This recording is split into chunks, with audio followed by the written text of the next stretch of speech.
여러분 안녕하십니까? 자, 이번 시간부터는요 우리 노무사 1차 객관식 경제학 강의를 시작하겠습니다. 자, 노무사 시험에서 경제학이 있는데 어떻게 공부할 것인가 간단하게 말씀드리고 얘기를 진행하도록 하겠습니다. 우리 책 앞에 나와 있는 내용인데요. 첫 번째는 노무사 1차 경제학이 사실은 어떻게 보면 2차의 노동경제학이 있지 않습니까? 제가 계속 얘기하는데 그 노동경제학에 기반이 되는 어떤 틀을 만들어 줍니다. 튼튼한 반석과 같은 역할을 하는 것이죠. 자, 근데 보통 많은 사람들이 2차 하면 노동경제학을 선택하는 분들이 도움이 되는데 그동안 많이 선택하지 않습니다. 저도 사실은 부담되면 경영학 하라 이렇게 얘기하는데 글쎄요, 제가 봤을 때 이제 40문제로 바뀌게 되면서 경제학도 난이도가 올라갔는데 경영학도 만만치 않을걸요. 그렇기 때문에 만약에 잘 고민하세요. 노경에서 좀 도움을 받으려면 우리가 길게 봐야 되니까 그런 경우에는 경제학을 선택하는 게 당연하게 되고요. 그리고 시험 문제가 난이도가 좀 올라갔기 때문에 방심하면 안 됩니다. 방심하지 마시고 준비하시고요. 그래도 40문제 되었다 하지만 한 20문제 정도는 난이도가 쉬운 문제들로 구성되어 있습니다. 거기다가 간평사나 뭐 공무원 시험 정도 수준의 되는 문제들, 그 이상 되는 것들도 출제되고 있기 때문에 좀 잘 체크를 하셔야 될 것 같고요. 자, 주로 이제 미시 파트는요, 노동 경제에 도움이 되는 노동시장과 생산 요소 시장, 그리고 탄력성 균형, 이런 것들에 소비자 잉여 아니면 완전 경쟁 시장, 독점 시장 이런 거에 초점 맞추기 때문에 사실 노동 경제학의 계산 문제에 대비를 할 수 있다라고 보시면 되겠고요. 특히 미시의 기초 관련된 것은요, 노동 경제학에 큰 도움이 된다라는 것을 알 수가 있습니다. 그리고 문제 자체가요, 문제은행식으로 진행되고 있거든요. 자, 그래서 우리 교재를 보시면 제가 출제되는 포인트별로 문제를 모아놨잖아요. 그거를 여러분들께서 그 포인트별로 잘 정리를 하시면 되겠습니다. 오케이. 그래서 패턴화 시켜야 됩니다. 이게 시간이 되게 충분하고 풍부하면요, 조용히 고민하면서 하셔야 되는데 우리가 보는 시험은 엄청나게 짧은 시간 안에 바로 순발력 있게 답을 찾아내야 되는 거예요. 그렇기 때문에 약간 패턴화 시키지 않으면 안 됩니다. 오케이. 자, 그래서 우리가 노동경제 관련한 대비되는 문제들도 1차 때 준비를 할 수가 있고요. 같이 준비하는 친구들도 많이 있더라고요. 그리고 시험은요, 기출을 준비하는 게 제일 중요합니다. 근데 우리 노무사 1차 기출은요, 과거에 별로 어렵지 않았거든요. 그렇기 때문에 과거 기출은 그냥 가볍게 보시고 최근의 기출 준비하시면서 다른 시험까지 영역을 확정해야 됩니다. 자, 우리 교재가 애시당초 약간 난이도 있게 출제가 돼서 지금 시험 스타일에 가장 적합하다 이렇게 얘기를 할 수가 있습니다. 오케이? 그리고 언제나 여기 나와 있는 것처럼 여러분들 스스로 만든 요약 노트와 이런 단권화된 노트가 반드시 있어야 하고요. 그리고 객관식 강의를 다 들으신 다음에 아시겠지만 모의고사 같은 것들은 한 번은 응시를 하셔야 됩니다. 모의고사 문제가 좋아서 아니요, 그게 아니고 전 과목 시험 대상이 되는 과목들을요, 정해진 시간, 실제 시험과 같은 시간 안에 풀어보는 연습이 반드시 필요합니다. 오케이? 그런 시행착오를 미리 경험하기 위해서 우리가 모의고사는 한번 봐주세요. 이렇게 말씀드리고 싶습니다.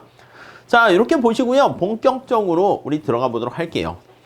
자, 제 1장의 수요 공급 이론 중에서요, 수요 공급 함수에 대한 얘기입니다. 예, 같이 1번서부터 문제를 풀어보도록 하겠습니다. 자, 문제는요, 보통은 제가 오프라인에서 막 강의를 보통 예전에 하고 또 막 그렇게 할 때는요, 보통은 50분 수업하고 10분 쉬고 이렇게 하는데 이번에는 좀 약간 전략을 다르게 하도록 할게요. 어떻게 할 거냐면 우리 위에 핵심 포인트 있잖아요. 문제가 어떤 경우는 좀 많고요. 막 한 30문제 되는 것도 있고 어떤 경우는 한 5문제 되는 것도 있습니다. 근데 여러분들께서 파트별로 공부하고 문제를 찾기 쉽게 하려고 제가 파트별로 강의를 할게요. 무슨 말씀인지 아시겠죠? 자, 그렇기 때문에 어떤 거는 시간이 한 15분 짧을 수도 있고요. 어떤 경우는 막 1시간 반 이렇게 될 수도 있는데 그게 나중에 여러분들이 특히 1차 시험은 온라인으로 들으시는 분들이 대부분이거든요. 그렇기 때문에 그런 분들의 초점을 맞춰서 하도록 하겠습니다. 자, 우선 1번 문제 보시면 수요량의 변화는 수요 곡선상의 이동과 수요 곡선 자체 이동에 따른 변화로 구분이 된다. 이때 수요 곡선 자체 이동에 따른 변화가 아닌 것은 이렇게 나와 있어요. 여러분, 우리 수요함수를 살짝 생각을 해보면요. 이렇게 표현을 할 수가 있습니다. x제에 대한 수요에 영향을 미치는 요인은요. x의 가격, y의 가격, 뭐 소득, 그 외에 기타 등등 이러한 요인들이 있을 텐데요. 여기 우리가 관심을 갖게 되는 것은요. x제에 여기 나와 있는 가격과 x제의 수요량이 어떻게 영향을 미치는가 마이너스 관계다라는 거에 초점 맞춰서요. 여기에 x의 가격을 놓고요. x의 수량을 놓게 됩니다. 자, 그래서 이렇게 우하향하게 되는 형태를 그릴 수가 있겠죠. 자, 그래서 지금 여기 나와 있는 것처럼 가격이 이렇게 하락하게 되었을 때 그때 여기 나와 있는 Q가 얼마나 증가하는가 곧 대응되는 주어진 가격에 대응되는 Q를 연결한 곡선이 디맨드 수요 곡선이다 라는 걸 알 수가 있어요. 자, 그래서 이 가격이 변하게 되면 가격이 하락하게 되면 거래량이 증가하는데 그때는 이 곡선을 따라서 이동을 하게 됩니다. 오케이. 자, 수요에 영향을 미치는 요인들 중에서 여기 나와 있는 가격이 변화하게 되면 이때는 이렇게 곡선상에서 이동을 하게 되고요. 자, 이거를요 우리가 앞에서 양자를 붙입니다. 뭐 크게 중요한 건 아닌데 주어진 가격에 대한 수요량이 변화했다 이렇게 표현을 하고요. 자, 근데 그게 아니라 여기 나와 있는 것처럼 다른 재화의 가격이라든가 소득이라든가 기타 등등이 변하면 이거는요 곡선 자체가 이동을 하는 거. 왜냐면 가격이 주어져 있는데 소득이 증가하면 이게 정상재라고 하면 소비량이 증가하잖아요. 그러면 이거는 수요 곡선 자체가 이동을 합니다. 이해되시겠죠? 그래서 수요 곡선 자체가 이동을 하게 되고요. 자, 그래서 여기서 뭘 물어봤냐 하면 수요 곡선 자체가 이동하는 거. 그러니까 그 재화의 가격 이외에 나머지가 변하면 곡선 자체가 이동하는 거예요. 자, 1번에 미니스커트의 유행이라는 게 바로 기타에 들어가는 거 아니겠습니까? 그래서 미니스커트 가격은 그대로 있는데 더 많이 소비를 하게 되니까 미니스커트에 대한 수요가 증가하는 거, 곡선 자체가 이동하고요. 자, 소득이 변하는 거, 곡선 자체가 이동하고요. 따라오셨죠? 스토리 내용이 중요한 게 아닙니다. 조류 독감에 따른 닭고기, 다른 재화의 가격 아니겠습니까? 닭고기에 대한 수요가 감소하게 되면 YJ인 다른 재화의 가격이 영향을 미치고요. 자, 이렇게 다른 재화의 가격이 영향을 미치게 되는 거. 이거는 대체 효과냐 소득 효과냐에 따라서 영향을 미치게 되겠죠. 다음 4번 지하철 요금에 따른 택시 서비스. 지금 우리의 관심사가 택시 서비스에 대한 수요에 대한 얘기인데요. 지하철 요금 다른 재화의 가격이죠. 이것도 마찬가지로 이렇게 보시면 되겠습니다. 자, 반면에 5번에 보시면 채소 가격 상승에 따른 채소에 대한 수요. 채소에 대한 수요인데 채소 가격이 변하면 X에 대한 수요인데 X의 가격이 변하니까 이거는 곡선 상의 이동이다. 이렇게 보시면 되겠습니다. 오케이. 그래서 5번에 해당하는 게 바로 곡선 상의 이동이다. 이렇게 봐주시면 되겠고요. 어렵지 않은데 되게 중요한 문제다라고 볼 수가 있겠습니다. 다음 문제 볼게요. 자, 베이글과 크림치즈는 서로 보완제이고요. 여러분, 보완제라는 것은 서로 시너지 효과가 있는 그런 재화를 얘기합니다. 같은 배를 탄 거야? 한 배를 탔다라고 생각하시면 되겠고요. 자, 베이글과 베이컨은 같은 배실에서 그런지 모르겠는데 대체제입니다. 대체제는 서로 경쟁 관계에 있다. 네, 이렇게 생각하시면 되겠습니다. 자, 그래서 관심사가 되는 게 베이글, 크림치즈, 그리고 베이글, 베이컨 이렇게 세 개가 존재합니다. 자, 그래서 중간에 베이글을 놓고요. 크림치즈와 베이컨을 이렇게 놓는다라고 한번 생각해 볼게요. 자, 얘는 베이글이고 자, 관심사가 되는 거예요. 여기는 크림치즈라고 할게요. 크림치즈. 뭐 베이글 먹을 때 크림치즈 같이 먹으면 더 맛있나요? 아무튼 베이컨 이렇게 있어요. 자, 수요와 공급 그거는 우리가 알고 있는 거 그대로 그냥 상정을 해 놓을게요. 이렇게 이렇게. 자, 객관식이니까 여기 자세하게 x축, y축에 있는 값들을 다 변수를 네이밍하진 않도록 하겠습니다. 자, 외부적인 충격이 발생합니다. 어떤 충격이 발생합니까? 여기 보시면 베이글의 원료가 되는 밀가루 가격이 급등하게 됩니다. 오케이? 아니, 그러니까 밀가루 가격이 급등하게 돼서 베이글의 생산 비용이 상승해요. 그럼 베이글의 비용이 올라갑니다. 이렇게 비용이 올라가요. 오케이? 자, 그럼 균형점이 여기 A점에서 B점으로 가게 돼요. 자, 그럼 그러면 여기 나와 있는 것처럼 베이글에 대한 가격이 올라가면서 이 거래량이 줄어든다 라고 보시면 되겠습니다. 오케이? 자, 그랬을 때 여기 보시면 이 크림치즈와 그리고 베이컨과의 관계를 보셔야 되는데 크림치즈와의 관계는 보완제 관계라고 되어 있어요. 자, 베이글에 대한 소비량이 감소하게 되면서 크림치즈에 대한 수요도 덩달아 감소한다 이렇게 얘기해야죠. 사람들이 베이글 안 먹으면서 크림치즈까지 덩달아 안 먹게 됩니다. 그러면 크림치즈의 거래량이 감소하면서 크림치즈에 대한 가격도 하락하게 되는 것을 알 수가 있겠죠. 이해 가시죠? 자, 반면에 베이글과 베이컨은 서로 경쟁 관계니까 대체제 관계다라고 되어 있어요. 자, 그러면 베이글이 가격이 비싸지게 돼서 수요량이 감소하게 되면 당연히 베이글의 수요가 이쪽으로 이동을 합니다. 고객들이 이동을 하게 되고요. 자, 그러면 베이컨에 대한 수요가 증가하게 되니까 A에서 B로 베이컨에 대한 가격과 거래량은 증가한다라는 것을 알 수가 있습니다. 오케이. 자, 그러면 정리해 볼게요. 1번. 베이글의 가격은 상승한다. 맞습니다. 요거 1번 맞고요. 2번. 크림치즈의 거래량은 감소한다. 예. 2번. 크림치즈의 거래량은 덩달아 감소하게 되겠죠. 오케이. 다음 3번. 크림치즈 시장의 생산자 잉여는, 여러분, 생산자 잉여를 어떻게 구합니까? 이게 바로 생산자 잉여야, 이게. 근데 이렇게 해서 줄어들게 되니까 여기 나와 있는 것처럼 이렇게 생산자 잉여가 검정 색깔 칠한 만큼 감소한다라는 것을 알 수가 있죠. 이해 가시죠? 다음 4번.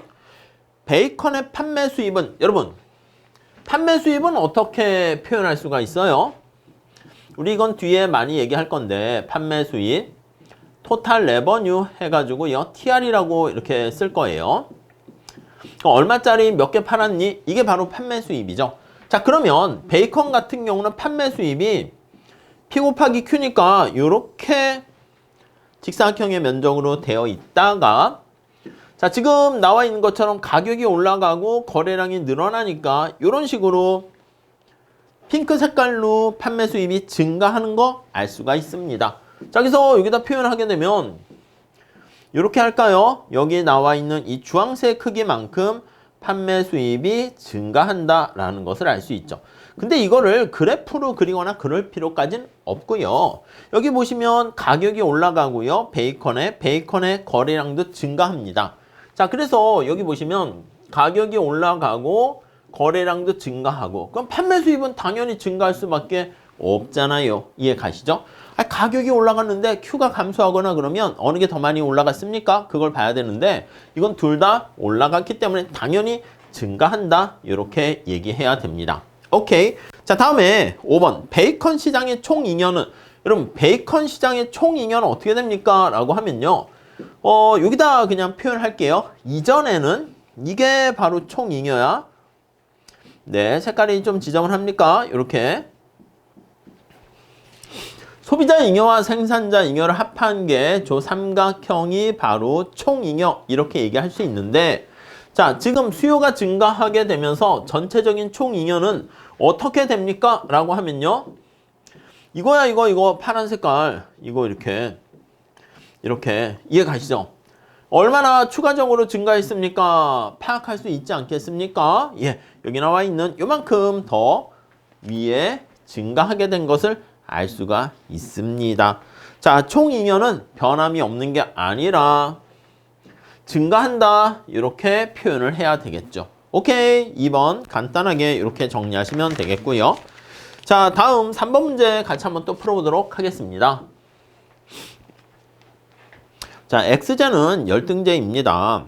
수요 공급의 법칙을 따르고 있고요. 최근에 경기 불황으로 자, 친절하게 설명을 해줬습니다. 소득이 감소했대요. 오케이? 자, 근데 이게 이제 수요 측면에 영향을 미치겠죠. 수요에 영향을 미치는데 자, 그런데 여기 보시면 이게 열등제라고 하지 않았습니까? 소득이 감소하게 되면 열등제는 정상제면 소득이 감소하면 돈이 없으니까 소비량이 감소하는데 열등제는 반대가 됩니다. 그래서 소득 M이 감소했을 때 자, X제 소비량이 증가해요. 왜요? 열등제이기 때문에 그런 거죠. 열등제는 소득의 반대로 작동된다라는 거 알 수가 있어요. 뭐 라면 이런 거 있잖아. 내가 시험에 합격해서 부자가 됐어. 그런데 라면을 더 많이 먹습니까? 오히려 라면 같은 소비는 줄어들게 되죠. 자, 반면에 이렇게 수요 공급에 영향 미치는 요인들이 어떻게 가격과 거래량에 영향을 주는가 그걸 볼 건데요. 원료비 가격이 하락하게 됩니다. 코스트가 하락하게 돼요.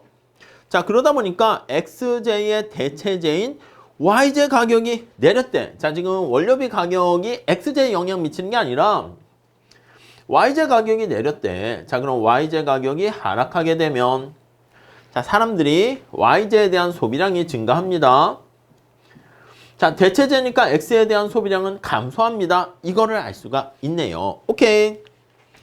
자, 여기서 XJ, YJ 가격이 내리면서 YJ 소비량이 증가하면서 여기 나와 있는 것처럼 대체 관계라고 그랬습니다. 여기 서로 대체제 관계 이렇게요. 그러니까 대체 관계라는 것은 여러분 경쟁 관계라고 생각하시면 돼. 제가 망하면 내가 흥하고 제가 흥하면 내가 망하고 이런 얘기입니다. 오케이? 자, 그런데 여기 보시면 X에 대한 수요가 감소고 여기 보시면 X의 수요가 증가입니다. 오케이? 자, 소득이 미치는 효과랑 여기 나와 있는 대체 관계가 미치는 효과가 이런 식으로 두 개 같이 살펴봤더니 네, X제 가격은 최종적으로 상승했대. 어떤 거 힘이 더 큰 거예요? 위에 나와 있는 대체 관계보다 여기 나와 있는 이 수요에 영향을 미치는 소득 효과가 더 크게 작동했다라는 것을 알 수가 있겠습니다. 오케이. 자, 그래서 이걸 그래프로 한번 나타내서 표현을 해보겠습니다. 자, 수요와 공급 이렇게 나와 있고요. 관심사가 X제가 되겠습니다. 자, 그런데 X제에 대한 수요가 쟤는 우측으로 이동하고 얘는 좌측으로 이동하는데 궁극적으로는 우측으로 이동하는 힘이 더 세야지 A에서 B점이 되어야지 여기 나와 있는 것처럼 이렇게 X제 가격이 올라간다라는 것을 알 수가 있습니다. 오케이? 자, 1번 볼게요. 다음 설명 중 옳은 것은 자, XJ의 거래량은요. 거기 보시면은 감소하게 된다. 이렇게 나와 있어요. 근데 여기 보시면 최종적으로 거기 보시면 XJ 가격이 올라가게 되고요. 수요 자체도 증가한다. 이렇게 되는 거 알 수가 있죠. 이것도 표시할게요. A에서 B로 가게 되니까 이렇게 해서 증가하게 되는 거 알 수가 있죠. 감소가 아니야. 증가입니다. 자, 그 다음에 2번 변화 전과 변화 후의 두 균형점은 동일한 수요 곡선상에 있다. 여러분 여기 보시면 변화 전과 변화 후는 수요 곡선은 다르고요. 동일한 공급 곡선상에 있잖아. 수요가 아니고 공급 곡선상에 있다. 이렇게 얘기를 해야 되고요. 자, 그 다음에 3번 X제 판매 수입이 증가했다. 여러분 앞에서 말씀드린 것처럼 판매 수입은 P 곱하기 Q가 바로 이거잖아요. 근데 변화 후에 P 곱하기 Q는 어떻게 됩니까? 이거야, 이거. 이해 가시죠? 네, 증가했다. 맞습니다. 오케이. 자, 다음에 4번 볼게요. 3번이 맞고 4번 Y제가 X제 보완제였다면 X제 가격은 여러분 y제가 지금 x제랑 대체제 관계니까 그랬는데 만약에 보완제였다라고 하면 y제 소비량이 증가하면서 x의 소비량이 덩달아 같이 증가합니다. 자, 이게 이제 보완제였다라고 하면 두 제화가 보완제인 경우, 보완제라는 것은 같은 배를 타는 거예요.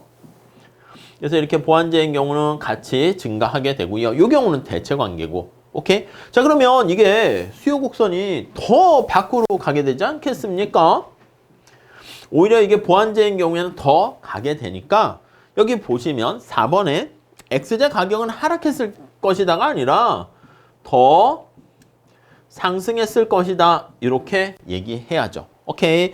이게 서로 충돌되지 않고 같은 방향이잖아요. 다음 5번. 자, x제 생산자의 생산자 잉여는 감소했다. 여러분, 생산자 잉여는요, 이거 아니겠습니까? 그러니까 여기 나와 있는 것처럼 생산자 잉여는 이렇게 하늘 색깔 칠한 만큼 생산자 잉여는 증가했다. 이렇게 얘기를 해야 됩니다. 감소가 아니게 되겠죠. 오케이? 이해 가시겠죠? 네, 그 정도 정리하시면 되겠습니다. 자, 다음 문제 4번 한번 볼게요. 수요 법칙과 공급 법칙이 성립하는 선풍기 시장에서요. 자, 그러니까 수요 곡선은 우하향하고요. 공급 곡선은 우상향하고요. 그 얘기를 하고 있는 거예요. 자, 지금 놀고 있는 동네가 지금 선풍기 시장이다라는 거 잘 보셔야 됩니다. 선풍기 균형 가격의 상승을 유발하는 요인이 아닌 것은, 자, 요게 선풍기에 대한 거래량이고요. 선풍기에 대한 가격이고요. 공급 곡선이고요. 수요 곡선이고요. 이렇게 되어 있습니다. 자, 1번 볼게요. 대체제인. 여러분 느낌이 대체제 할 때 경쟁제인 이게 떠올라야 돼. 경쟁제가 되는 에어컨 기술 발전으로 더 저렴한 비용으로 에어컨을 생산합니다. 그럼 에어컨에 대한 공급 비용이 하락하니까 에어컨의 가격이 하락하고요. 에어컨에 대한 거래량은 증가합니다. 이거는 에어컨 수요 공급 가지고 보시면 되겠죠? 여기다 보조 그림 그려볼까요? 공급 곡선이 이렇게 기술 진보로 인해 가지고 에어컨이야 에어컨. 에어컨입니다. 자, 그래서 에어컨 시장에서 여기 나와 있는 것처럼 A점에서 B점 이렇게 돼요. 가격은 하락하고 거래량은 증가했어요. 자, 근데 여기 나와 있는 것처럼 선풍기에 여기 보시면 선풍기가 우리 관심사인데 경쟁제래. 그래서 에어컨의 소비량이 증가하게 되면서 사람들이 어떻게 됩니까? 그치, 선풍기에 대한 수요는 감소합니다. 선풍기에 대한 수요는 감소해요. 이게 선풍기 아니겠습니까? 선풍기에 대한 수요가 이렇게 감소하게 되면 A에서 B로 이렇게 변하는 거 알 수가 있습니다. 자, 그러니까 균형 가격 상승을 유발하는 게 아니라 가격이 어떻게 됩니까? 예, 맞아요. 가격이 하락하게 된다라는 것을 알 수가 있습니다. 오케이. 얘가 틀렸네. 그래서 가격 상승을 유발하는 게 아닌 것은 얘는 가격을 하락시킨다. 이렇게 보시면 되겠죠. 이해 가시죠? 다음 2번. 대체제인 에어컨 가격이 상승했다. 아니, 에어컨 가격이 상승하면 에어컨 소비량이 줄고 그 고객들이 선풍기로 오지 않겠습니까? 그럼 여기 나와 있는 것처럼 선풍기에 대한 수요가 증가하게 돼서 우측으로 이동하게 되는 것을 알 수 있습니다. 그러면 얘가 우측 이동하면 가격이 올라가겠죠. 오케이, 다음 3번. 여름 날씨가 무척 더워진다는 예보가 있다. 앞으로 그러면 아이고 선풍기가 필요하겠네. 그러니까 선풍기의 수요가 증가하는 거예요. 오케이. 자, 선풍기에 물품세가 인상됐다. 여러분, 선풍기에 세금을 때렸어. 근데 만약에 공급자에게 때렸다 그러면 공급 곡선이 상방으로 이동하게 됩니다. 여러분, 공급 곡선이 상방으로 이동하게 되면 선풍기의 거래량은 줄면서 가격은 올라가는 거 알 수가 있겠죠. 자, 그 다음에 최근에 불황으로 소득이 하락했대요. 여기 보시면 알겠지만 소득이 하락하면 소비량이 감소해야 되는데 여기 있는 것처럼 선풍기 자체가 열등제다 이렇게 지금 전제로 깔았습니다. 자, 그럼 이게 어떻게 돼? 소득이 하락하게 되면 오히려 선풍기에 대한 수요가 이렇게 해서 증가한다라는 것을 우리가 알 수가 있겠습니다. 자, 그래서 정리를 다시 하면요. 다른 것들은 수요 곡선이 우측 이동하거나 공급 곡선이 상방 이동해서요. 선풍기의 가격을 올리게 되는데 여기 1번에 나와 있는 경우는 오히려 수요를 감소시켜서 선풍기의 가격이 떨어지게 된다. 이렇게 보시면 되겠습니다. 오케이? 이해 가시죠? 자, 다음 문제 한번 풀어보도록 하겠습니다. 노동시장에서 노동의 수요와 공급 곡선이 다음과 같이 주어져 있고요. 정부가 최저임금을 40으로 결정을 했대요. 그러면 정부가 최저임금을 40으로 결정하기 이전에 균형임금이 어떻게 되니? 그거를 한번 체크해 보셔야 됩니다. 자, 노동의 수요와 공급과 관련해서 지금 현재 균형점 어떻게 되는가 찾으셔야 되는데 노동에 대한 공급, 노동에 대한 수요, 여기 노동, 임금 이렇게 있다라고 할게요. 지금 현재 균형의 임금이 30 이렇게 되는 거야. 요거 이꼴로 놓고 푸시면 되겠지. 요거랑 균형에서는요.